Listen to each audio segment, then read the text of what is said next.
윤석열 정권이 들어서서 하고 있는 각종 행태는 우리나라 국민 수준에 도저히 미치지 못합니다. 왜 무도한가? 무도하다는 말은 진보냐 보수냐 좌냐 우냐의 문제가 아닙니다. 도가 없다는 것입니다. 홍범도 장군의 흉상을 육사에서 뽑아내어서 옮기겠다는 일이 진보입니까 보수입니까? 보수! 어느 것도 아닙니다. 보수 정권 하에서도 홍범도 장군의 흉상은 육사에 있었습니다. 맞습니다. 진보 정권 하에서도 홍범도 장군의 흉상은 육사에 있었습니다. 맞습니다. 보수가 아닙니다. 무도한 정권입니다. 무도한 정권입니다. 그리고 카이스트 졸업생이 R&D 예산 부족하다 왜 잘랐느냐라고 졸업식에서 외치니까 경호원이 달라들어서 입틀막하고 사진을 끌어내서 던져버렸습니다. 이게 진보 보수와 관계가 있습니까? 보수 정권에도 이런 일이 없었습니다. 무도한 정권인 것입니다. 우리 국민들은 진보 보수의 문제로만 판단하지 않습니다. 무도하기 때문에 참을 수 없는 것입니다. 무도하기 때문에 용납할 수 없는 것입니다. 무도한 정권을 우리는 부끄러운 것입니다. 그 다음에 이 윤석열 정권은 무능한 정권입니다. 무능한 정권입니다. 며칠 전에 윤석열 대통령이 하나로마트에 가서 대파 한 단 얼마라고 했습니까? 믿습니까?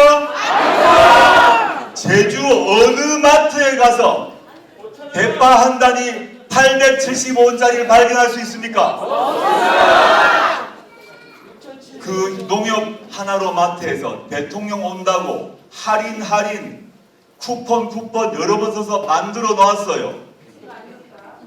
그렇게 실제 가액이 875라 적혀 있었는데 하나로마트 그 담당자가 아부한다고 붙여놨어요.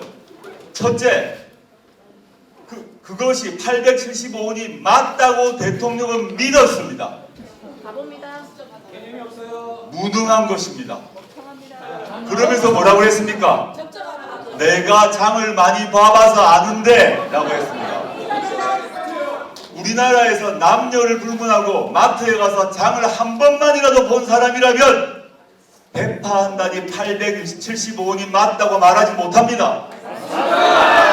그런데 모든 카메라가 있는 앞에서 대파 한 단 875원을 얘기하며 내가 장을 많이 봐봤는데 이 가격이 합리적이라고 얘기합니다.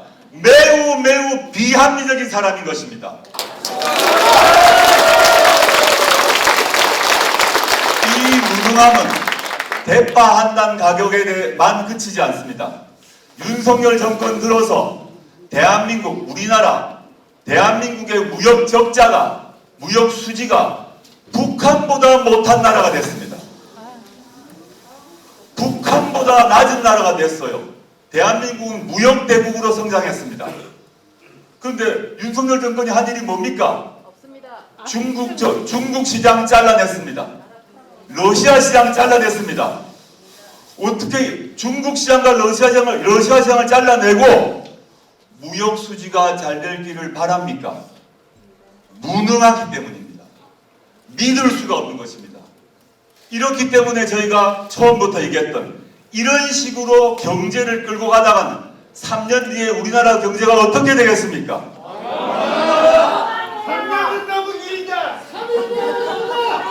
중간에 한 번만 하겠습니다. 3년은!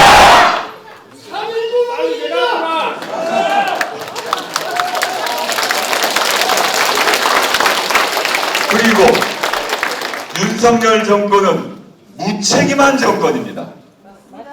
세 번째 무입니다. 무책임한 정권입니다. 왜 무책임하냐? 정부 권력자가 사고를 치고 아무 책임을 지지 않습니다. 이태원에서 아무 죄 없는 청년들이 죽었습니다. 어느 누구도 사과하지 않았습니다. 아무 장관도 사과하지 않았습니다. 핵심 관련자 처벌받지 않았습니다. 책임지려 하지 않습니다. 그 뒤로 최수근 상병이 해병대에서 억울하게 죽었습니다. 그런데 그 죽음을 제대로 밝히자고 해병대 수사대 박정원 대령이 수사 범위를 결정하고 의견을 올렸는데 다른 사람도 아닌 국방부 장관 이종섭 국방부 장관이 잘했다 결재를 했습니다. 결재를 했는데 며칠 뒤에 용산 대통령실에서 이종섭 장관에게 전화를 해서 결재 바꾸라고 했습니다. 수사 대상자를 좁히라고 했습니다. 다 밝혀졌습니다. 책임을 안 지겠다는 것입니다. 사고를 쳤으면 책임을 져야죠. 책임을 안 집니다. 게다가 진실이 드러날 걸 두려우니까 이종섭을 어떻게 했습니까? 호주로 보냈습니다. 도피대사. 왜 호주로 보냈을까요? 도피대사. 이종섭 장관에게 전화한 사람이 누구냐를 숨기기 위한 것입니다. 국방부 장관이 직접 결재한 그 서명을 바꾸라고 얘기할 수 있는 사람은 누굽니까? 또는 우리 윤통. 전 윤석열이라고 단정하지 않았습니다. 저는 단정하지 않았습니다. 장관에게 지시를 할 수 있는 사람은 대통령 더하기 두세 사람밖에 안 됩니다.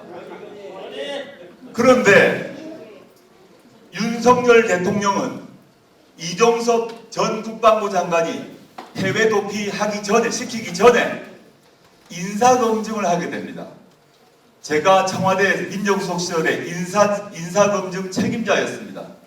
인사검증을 하면 가장 기본적으로 나오는 것이 출금이 되어 있나 안 되냐입니다. 공수처에서 출국 금지를 시켜놨는데 출국 금지가 되어 있다는 걸 알면서도 호주 대사로 임명을 했습니다. 왜 그랬을까요? 뻔히 짐작이 되죠. 이종섭의 입을 닫게 하기 위해서입니다. 이종섭이 어제 들어왔죠? 많은 사람들이 분개했습니다. 살아있는 권력 중에 살아있는 권력인 윤석열 대통령이 자신의 관련성이 드러날까 두려워 국방부 장관을 해외로 보냈어요. 사람들이 너무 화가 나죠. 이런 무책임한 정권이 어디 있습니까? 책임을 지지하지 않으려는 정권에 대해서 국민들이 화가 났습니다.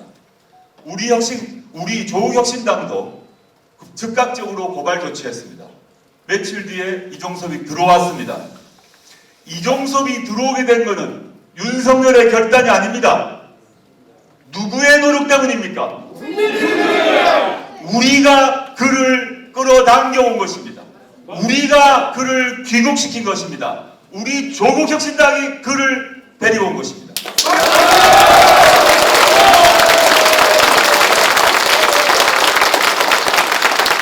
윤석열 정권의 무책임은 한두 가지가 아닙니다.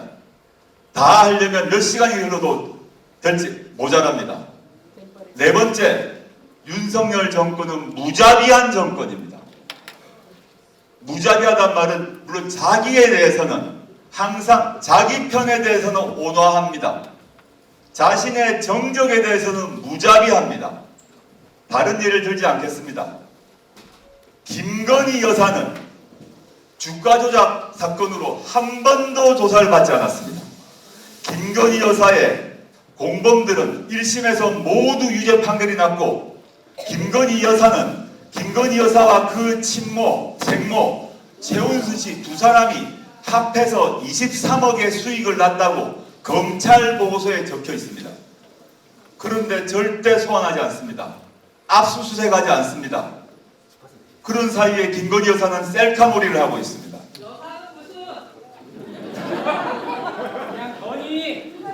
그런데 제1당 대표인 민주당 이재명 대표의 부인인 김혜경 여사의 경우 법인카드로 7만 5천 원 샀다고 총선 직전에 기소를 해서 법정에 세웠습니다. 23억과 7만 5천 원 어느 게 큽니까? 그런데 윤석열 정권이 쥐락펴락하는 검찰의 칼날은 어디에 향해 있습니까? 김건희 여사 앞에서는 꼬리를 살랑거리는 애완견이고 김혜경 여사에 대해서는 애완견이 아니라 맹견이 되고 있습니다. 맹견처럼 무자비하게 야당 지도자는 물론이고 야당 지도자의 부인까지 물어뜯고 있습니다. 전 세계 어느 나라에서 이런 법은 없습니다. 과거 우리나라에도 독재 정권이 야당 지도자를 탄압을 할 때가 있었습니다. 그때도 야당 지도자를 물어뜯었지 그 부인을 핥히고 물어뜯지 않았습니다. 다시 처음으로 돌아와서 도가 없습니다. 무도한 정권인 것입니다. 무도하고 무능하고 무책임하고 무자비한 정권입니다. 이걸 국민들이 알았기 때문에 그 분노가 켜켜이 쌓이고 쌓인 상태였기 때문에 조국혁신당의 등장 이후 당신들이 내 마음을 제대로 표현해 주는구나. 내가 말하고 싶어도 말 못하고 누르고 있었던 거를 조국 당신이 말하는구나. 그래서 응원해 주시고 그래서 박수 쳐주신 거라고 저는 생각합니다.